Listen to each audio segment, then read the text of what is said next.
meus amados irmãos, é com muita alegria e com prazer que cumprimento a todos para juntos analisarmos mais uma lição deste trimestre, o segundo trimestre do ano de 2014. Hoje a lição de número 3, Cristo e a tradição religiosa. Oremos ao Senhor. Querido Senhor nosso Deus, te agradecemos pelo teu cuidado por nós e as tuas bênçãos e por mais uma oportunidade com vida e com saúde abrirmos a tua palavra e estudarmos. Encha-nos do conhecimento do teu reino e capacita-nos, Senhor, a recebermos as instruções da tua palavra para praticarmos e transmitirmos para o mundo ao nosso redor, cumprindo com a missão do ID que tu nos tens confiado. Perdoe nossas faltas e pecados, é o que te pedimos agradecidos. Em nome de Jesus. Amém. Cristo e a tradição religiosa. O tema central, fundamentado em Mateus capítulo 15, verso 8 e 9. Este povo honra-me com os lábios, mas o seu coração está longe de mim, e em vão me adoram, ensinando doutrinas que são preceitos de homens. Eu fico vendo esse texto aqui de Mateus, aliás, o capítulo todo, 15, né? Jesus citando para os líderes da sua igreja daqueles dias, Isaías 29, 13, que é esse tema que ele citou aqui em Mateus 15, 8 a 9, é nada mais, nada menos, ele estava citando o texto de Isaías. Mas observe que o personagem de Isaías era o Cristo, lá daqueles dias. E eu tento agora entender Jesus falando isso para os líderes da sua época. Que coisa mais violenta. E esse foi um debate muito interessante. A base desse debate, na realidade, foi a questão da hipocrisia fundamentada em tradições, que os líderes daquele tempo, como na antiguidade já tinha esse hábito, e hoje não é diferente, né? Como nós temos visto, vamos ver muito isso durante esse trimestre. Primeiro ele desmascara, abrindo o estupim do debate, na altura do verso 1 e 2 desse mesmo capítulo, porque é negócio de lavar as mãos, que nós vamos ver daqui um pouco na lição. E a bomba entre o verso 4 e o verso 6, que é a rejeição dos próprios pais, uma tradição que eles criaram, e Jesus disse que estava invalidando, provou para eles que eles invalidavam as escrituras por isso. E nós vamos ver isso aqui mais na frente, que coisa mais interessante. Vamos para o segundo tema da lição. A cadeira de Moisés. Aqui nós temos 4 pontos a ser abordados, muito interessante. E seria também importantíssimo avaliarmos Mateus 23, não só de 1 a 7, mas do verso 1 ao 39, para poder tirar esses pontos nevrálgicos, cirúrgicos, relativos a esse assunto, a esse tema da cadeira de Moisés.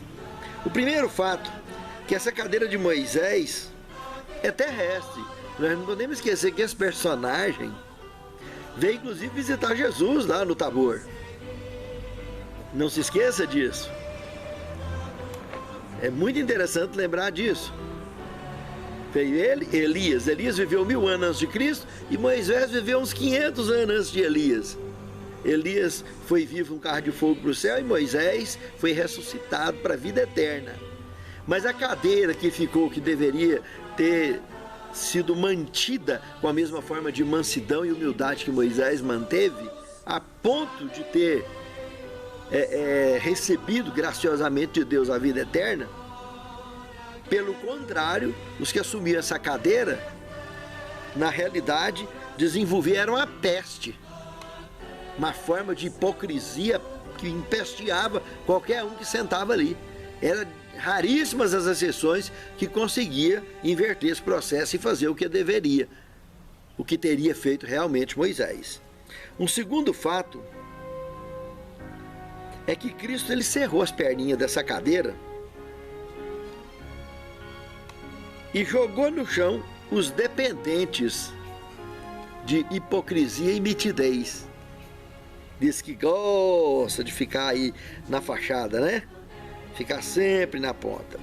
Jesus mostrou, lá na altura do verso 11, que quem quiser ser o maior, que sirva, seja servo. Um terceiro fato, que os que gostam dessa cadeira, lá na altura do verso 24, que tem esse tipo de hábito, acaba coando mosquito e engolindo camelo. De tão hipócrita que é. Jesus falou isso bem claro. Vocês coam um mosquito e engolem um camelo. Na altura do verso 24 do capítulo 23.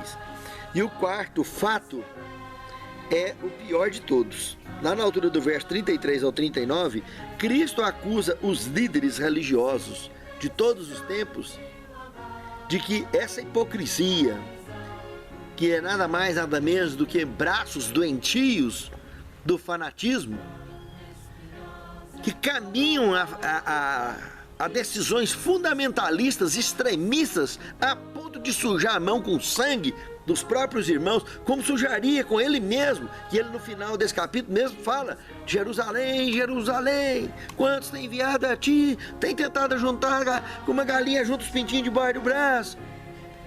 E esses irmãos não são impiedosos, acariciam o ódio ao invés do amor e anda na contramão plena da missão do ID, e não tem piedade alguma. Não só rejeitam os pais, com as leis que nós vamos ver que eles futricavam para poder adequar a situação, mas chegava a ponto de negligenciar o amor ao próximo, a ponto de matar, de propinar, de fazer o que for para tirar da frente do caminho deles, porque o negócio é eles serem a atração. Se alguém ocupar o lugar da atração, ocupar o lugar deles, tem que ser eliminado de qualquer forma. Seja à custa de inveja, de fofoca, de armação, seja do que for. Terceiro tema: mandamentos humanos.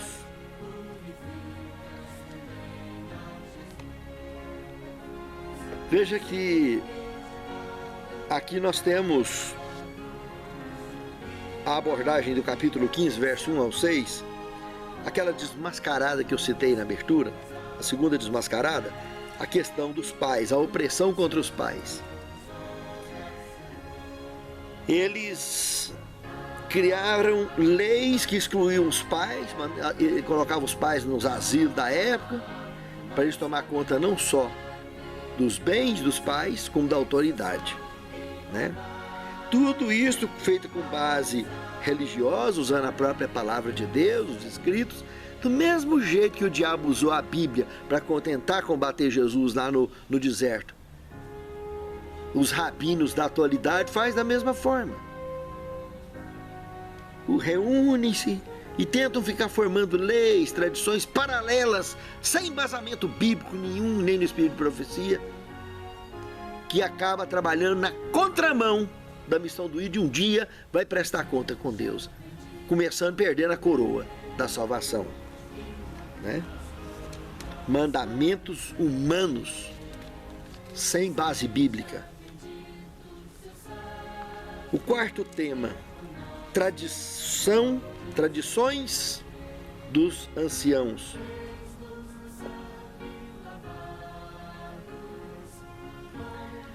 Aqui,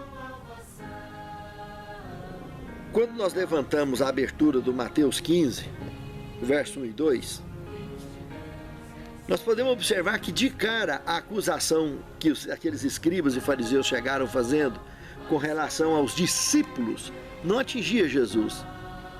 Isso deixa entender que Jesus cumpriu a rigor, de propósito. Ele só não escovou os dentes na frente deles, porque não tinha escova naquele tempo. Mas ele lavou a mão até no ombro, para não deixar desculpa, justamente para criar o cenário deles acusar os discípulos, que Jesus sabia, Jesus queria que ele criasse esse cenário. Como ele queria que eles criassem esse cenário? Sabe por quê? Porque essa estratégia sempre funcionou. 1 Coríntios 9, de 20 ao 27, se você lá, Paulo fala: fazer de forte com o forte para ganhar o forte, de fraco com o fraco para ganhar o fraco, de grego com o grego para ganhar o grego, de judeu com o judeu para ganhar o judeu. Isso significa ser amigo das pessoas, ser companheiro, mas não é falsidade não, é de verdade, porque companheiro é companheiro, o resto você sabe, não presta, é tranqueira. Então Jesus fez isso e abriu espaço para o cenário do jeitinho que ele queria.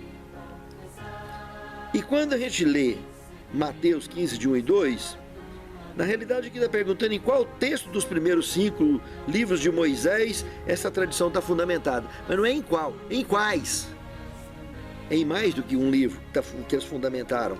Se vocês observarem, aí entrando no segundo ponto então dessa questão, em que está embasando a tradição, primeiro, Êxodo capítulo 20, o verso 12, e Deuteronômio 5,16, está tratando do 5º mandamento, né? Aí, se nós entrarmos em Deuteronômio 22, 26, e entrarmos em Levítico 19, verso 3, e em Levítico capítulo 20, verso 9, esses 3 deixa clara a maldição para qualquer um que vai contra os pais. É maldito. Então eles tinham que dar um nó muito bem dado, tentando embasar na Bíblia, para poder justificar, seja em nome de oferta, seja em nome de dízimo, seja em nome do que for. Leis sobre leis, regras sobre regras, de preceitos humanos, né? Tradição de anciãos, né? Daí o motivo da rabinice egoísta, né? Do bem-estar pessoal, olhando o próprio umbigo, abrandando, que Jesus acabou finalizando, dizendo que eles estavam invalidando as Escrituras. O 5º tema, preceitos dos homens. Aqui eu vejo a receita diabólica certinha para envolver qualquer líder religioso, qualquer pecador, qualquer mortal na contramão do ID. Preceitos de homens, inventivas que não tem base bíblica, regrinhas que não tem base na Bíblia, tipo essas que eu tenho citado nas lições anteriores, do tipo daquela, a pessoa que casa de novo, né? Se não foi por adultério ou não foi por causa de viuvez, aí vai pra geladeira, né? Aí inventa aquelas regrinhas, não, tem que ter 10 anos de casamento civil. E qual foi o cartório que Adão e Eva casou mesmo, hein? Que eu saiba, Adão e Eva foi união estável, lá no Éden. E o próprio Adão ditou as regras lá. Já disse, eu não tenho nada contra casamento dentro de igreja. Mas inventar regra para atrapalhar a missão do ID, isso é preceito de homem, não tem fundamento, não tem base bíblica para isso. Olha o que está escrito aqui, que essa escritora cristã escreveu, O Desejar de Todas as Nações, página 398. Não cessou ainda a substituição dos preceitos de Deus pelos homens, não acabou. Mesmo entre os cristãos acham-se instituições e costumes que não têm melhor fundamento que a tradição dos pais. Essas instituições fundamentadas em autoridade meramente humana têm suplantado as de indicação divina. Os homens se apegam às suas tradições e reverenciam seus costumes, nutrindo ódio contra os que lhes procuram mostrar que estão em erro. Em lugar da autoridade dos chamados pais da igreja, Deus pede que aceitemos a palavra do Pai eterno, o Senhor do céu e da terra. Ellen G. White, essa escritora cristã, escreveu isso. Pensa se tem lógica. Pensa se ela, se tivesse hoje viva, não ia estar chorando com essas regrinhas que tem por aí, que deixa entalada a garganta de qualquer evangelista, de qualquer missionário, que peleja, preenche as listas batismais de quem já teve. Ah, não, fica parecendo que é pecado imperdoável, né? Não pode, esse não pode batizar. Ele não tem 10 anos. Eu conheço um caso de um amigo, que ele tem 16 anos, que foi cortado. Ele adulterou na época, foi cortado. Depois de 16 anos, com 15 anos já de união estável, e já tem 4 anos de casamento civil. A mulher dele, a atual esposa, foi batizada, e ele até hoje não foi batizado, porque não completou 10, só tem 4 de casamento civil. Pensa se tem lógica um negócio desse. E tá esparramado pro mundo afora esse tipo de coisa. E eu conheço muitos e muitos casos. Os que estão bem na fé ainda vai, mas e os que não estão? Vai ter sustentação para ficar dentro da igreja? Ou vai ficar criando confusão, problema? Porque na legislação do país, não precisa nem de união estável. Passou um certo tempo junto, legalmente, então, diante dos olhos, os direitos são iguais, de marido e mulher. E a igreja não está acima da lei. Então nós precisamos de pensar nisso. Todas as religiões que se envolvem com esse tipo de preceitos de homens, tá procurando sarna para coçar de graça. E não tem a menor necessidade, porque assunto de casamento e de divórcio é só juiz que faz e desfaz. Portanto, é assunto de cunho civil e não religioso. Santa Ceia, batizar, rebatizar, isso é assunto de igreja. Pregar. Na lição do 6º tema, justiça excessiva. Mateus 5:20. Se a vossa justiça não exceder a dos fariseus, de modo nenhum entrareis no reino dos céus. Sabe, irmãos? Aqui embaixo, no rodapé da lição, tem um negócio muito interessante. A justiça deles estava fundamentada em seus próprios esforços e, como tal, era defeituosa. Muito tempo antes, Isaías havia declarado que a justiça humana não passa de trapo de imundícia. Isaías 64:6. Trapo de imundícia, porque não tinha fábrica de absorvente na antiguidade. Usava os paninhos, né? E era o trapo de imundícia que Isaías está falando aqui, que é a justiça desses rabinos, dessas rabinices, desses que ficam inventando regras, preceitos de homens dentro da igreja. E não tem o menor fundamento religioso e muito menos bíblico. Para finalizar, no 7º tema, eu queria ler dessa escritora cristã, também uma página do Desejar das Nações, página 398, que todos os que aceitaram a autoridade humana, os costumes da igreja ou as tradições dos pais, atendam à advertência comunicada nas palavras de Cristo. Em vão me adoram, ensinando doutrinas que são preceito de homens. Baseado em Mateus 15, verso 9. O texto que ela aqui citou. Cargos de ordenação também, né? Ah, não pode mais. Já teve adultério, foi cortado, voltou. Nunca mais pode ser ordenado. Pense nisso, meu amado irmão. Vamos fazer regra baseada na Bíblia. Que Deus abençoe e guarde a mim e a você. Que nesse fim de dia, nesse pôr do sol, também possa encerrar esses assuntos na nossa vida e termos um novo dia com visões abertas em cima da Bíblia Sagrada. Querido Senhor, santifica-nos em Tua Palavra, porque a Tua Palavra é verdade. Encha-nos do conhecimento da Tua causa. Encha-nos do poder do Teu Santo Espírito. Nos ilumine e nos capacite a andarmos cumprindo com a missão que Tu nos confiaste como igreja. É o que te suplicamos agradecidos em nome de Jesus. Amém.